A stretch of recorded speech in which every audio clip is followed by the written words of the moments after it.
And we're back.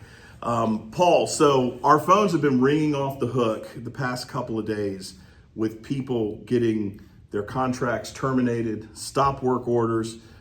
We heard yesterday that the VA was terminating over 900 contracts, certainly affecting a ton of our small business, and with the VA, especially service-disabled, veteran-owned small business clients.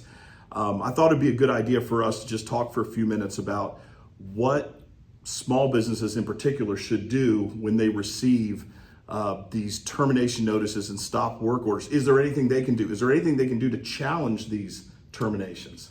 No, that's a good question. And as a lot of government contractors know that have been in this business for a while, the government unfortunately always has the right to terminate your contract for convenience.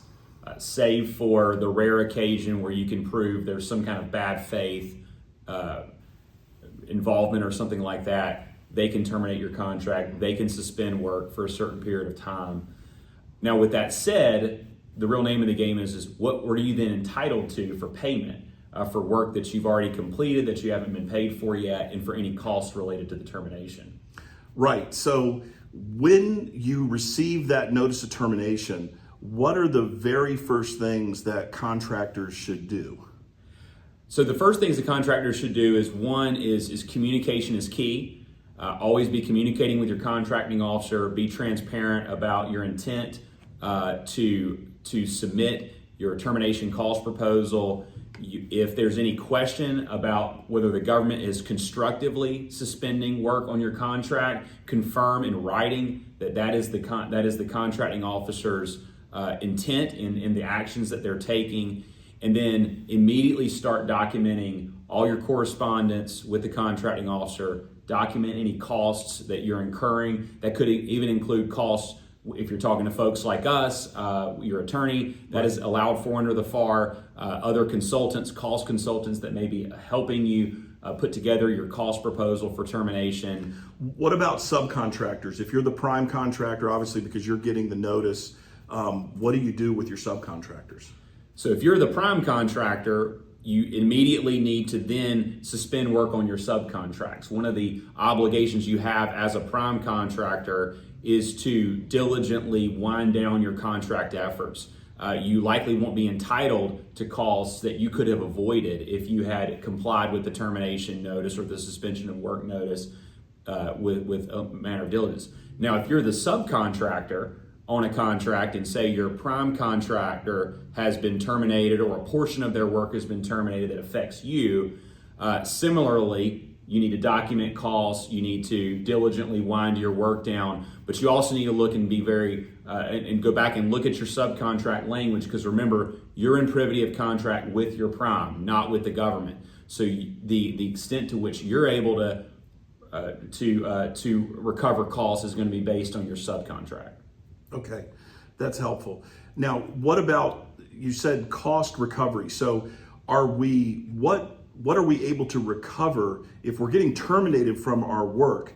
What amounts are we going to be able to recover in connection with that termination? If the contract work is ending, let's say, and maybe this is a more complicated question, but let's say if you have a deliverable that's due, but you haven't delivered it yet, but you've been performing work, how do you know what you can claim in those termination settlement proposals? Well, as we always say, the first place to go look is in your contract. The FAR has different termination clauses, so it can depend on whether you're under a commercial items contract or otherwise. Whether in looking at the specific language in the termination clause as to what you're entitled to, but very generally, you're entitled to compensation for the work you've completed up to the point of termination. So a percentage of that work. So in the example you gave, where maybe you have completed a lot of work on a deliverable but have not yet turned that over to the government and then been able to be paid, you would be able to calculate what the level of work you've done up to that point and claim that for a termination related payment. But also it would be costs that are related to and that arise out of the termination itself. So this could be, again, costs to consultants. It could be costs related to could be a variety of things: idling workers, warehousing, demobilization costs. A lot of times, it's easier to imagine these things like in the construction context, for example. There can often be a lot of costs related to a termination of a contract. Okay, that's super helpful. As I said, we've been receiving so many of these calls. We just wanted to get some information out there, obviously on a specific contract. If you need help or if you have questions, please reach out. But obviously, it's a time of significant anxiety and some fear associated with contracts, especially if you're in the consulting space. There is at least one area, and that has to do with foreign aid, where there is currently a temporary a TRO, temporary restraining order, an injunction in place that is keeping the government, am I right, Paul, that's keeping the government from continuing to exercise terminations. But this is a temporary thing. Yeah, but it's always evolving, right? How is the administration gonna react to this judge's order? What types of conflict will arise from that? So it's something to keep watching. But if you find yourself under one of those contracts that's either directly with USAID or the State Department or another agency that's funded through foreign aid, you may want to reach out to an attorney that is knowledgeable in this stuff, and then possibly you could use that court order to argue with the contracting officer about their ability to terminate or suspend work. Excellent. Well, thanks so much, Paul. We have a couple other topics that we've been getting a lot of questions on, and I think we may be popping back on here to try to give some more guidance to folks and share information.